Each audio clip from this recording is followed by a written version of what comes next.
not going to keep us from getting this information out to the people. Now, before I get back into Willie Nelson in the 25 minutes or so that we've got left together here this evening or in the future watching on the internet at prisonplanet.tv, I do want to thank all the members, by the way, of prisonplanet.tv. We couldn't operate without you. Thank you. Ties between White House, September 11th chief. This is the Associated Press. CNN reported on this today. Ties between White House, September 11th chief. Now, the AP is acting like they've broken some massive news story here. The truth is, when they set up the 9/11 Commission 5 years ago, we pointed out that Philip Zelikow had worked for the White House, worked for Condoleezza Rice. We pointed out that he was a top neocon operative with an intelligence agent background. We pointed out he'd published books on behalf of the White House machine. This was all publicly available. This was all open source information. I'll do you one better. Bush said, I'm appointing an independent chief to run the 9/11 Independent Commission, Dr. Henry Kissinger, the chief whitewasher, the chief gopher or legate of the New World Order. And then people pointed out that he was in business with the Carlyle Group and the Bin Ladens and all these ties to people involved in the 9/11 cover-up and 9/11 itself. So they removed him and they appointed Lee Hamilton and Keene. Bush appoints them, and then they call it an independent investigation. They call it an independent commission when the two chairmen who appointed the other members were appointed by Bush. So you read this story about, turns out Zelikow was a hack for the White House. Ooh, New York Times book. Oh my gosh, the New York Times is so incredible when they're not telling us about yellow cake uranium or aluminum tubes and Saddam's going to nuke us in 45 minutes. I mean, they're the total fake left arm of the New World Order system. Two arms on the same creature. So what is this story about? It's about making you think that the commission was legitimate. You're saying, what do you mean? They're saying the commission wasn't legitimate. No, when you read the excerpts of the book, when you read the New York Times, AP articles about it, they're saying the commission was mad because Bush was trying to influence, but they heroically still put out the truth. Well, that's a lie on its face. We'll go over that. But the point is, what did they recommend? National ID cards, face scanning cameras, police state, North American Union. I mean, they proposed all this. Go read their 51 points. Read. It's not a lost science.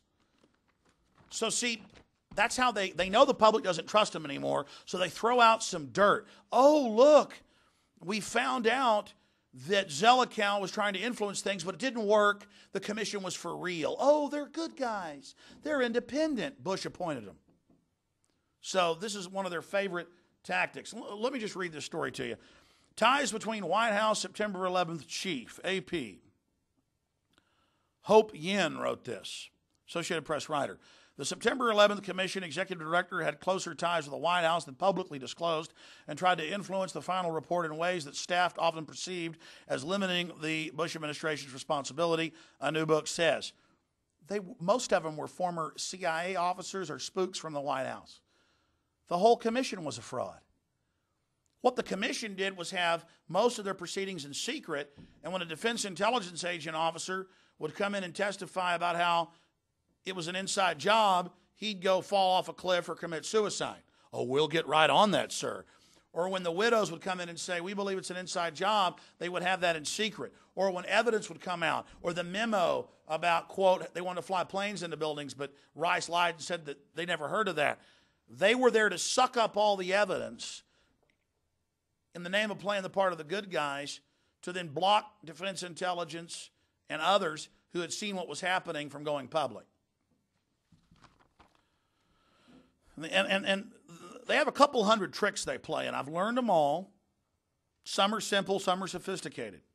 But imagine knowing all of this. The September 11th Commission executive director had closer ties with the White House than publicly disclosed and tried to influence the final report in ways that the staff often perceived as limiting the Bush administration's responsibility, the new book says. Philip Zelikow, a friend of the then National Security Advisor Condoleezza Rice, spoke with her several times during a 20-month investigation that closely examined her role in assessing the al-Qaeda threat. See, it goes on with the official story. He also exchanged frequent calls with the White House, including at least 4 from Bush's chief political advisor at the time, Karl Rove. Zelikow, a known neocon, double agent of Israel, I would add that point. Zelikow once tried to push through wording in a draft report that suggested a greater tie between al-Qaeda leader Osama bin Laden and Iraq. See, they'll give you stuff you already know. They tried to set up Iraq, because that's all come out. In line with the White House claims, but not with the commission staff's viewpoint, according to Philip Shannon's The Commission, the uncensored history of the 9/11 investigation. Shannon, a New York Times reporter, says Zelikow sought to intimidate staff to avoid damaging findings for President Bush, who at the time was running for re-election.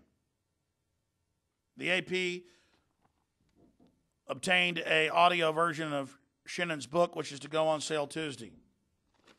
And it goes on, making you think they're exposing corruption when they're doing none of it. So let me see. Willie Nelson and the former German defense minister and the head of the German parliament and the former Italian president and the current Japanese parliament and all these former CIA section chiefs and all these people and all these architects and all these physicists and all these engineers, they're crazy, they're bad. Let's not listen to them. Let's trust George Bush and Hillary Clinton. And if you think Hillary's going to save you, I got a bridge I want to sell you. She's had Fox News running her campaign, Murdoch for over 5 years giving her money, having covert fundraisers. The White House is writing her speeches. I told you this years ago. It's now on the news. They're not going to save you. And now Ann Coulter says, quote, Hillary is our girl. And she supports Hillary for president. ABC News. And now, these people who only support party, the Republicans, are now saying if you don't support Hillary, you're a communist, you're a liberal. Folks, let's not let the mainstream media censor this story. Willie Nelson, Twin Towers were imploded on 9/11. Let's not let them stop this prisonplanet.com and Infowars.com story from getting out. Email it to your entire email list. Call into all the talk shows around the country about it. You know, this will be on the web in the next few days for prisonplanet.tv, folks, but especially if you're watching in the Time Warner viewing area, 800,000 people in the homes that subscribe in Austin and some surrounding cities. You need to get this story out. This is a big deal. Willie Nelson, an American icon, a global icon. I've seen these polls worldwide of what's most American. What do foreigners see as most American? And in the top 2 or 3 things is always Willie Nelson. And let me tell you, it's not an act with Willie Nelson. I have been around senators.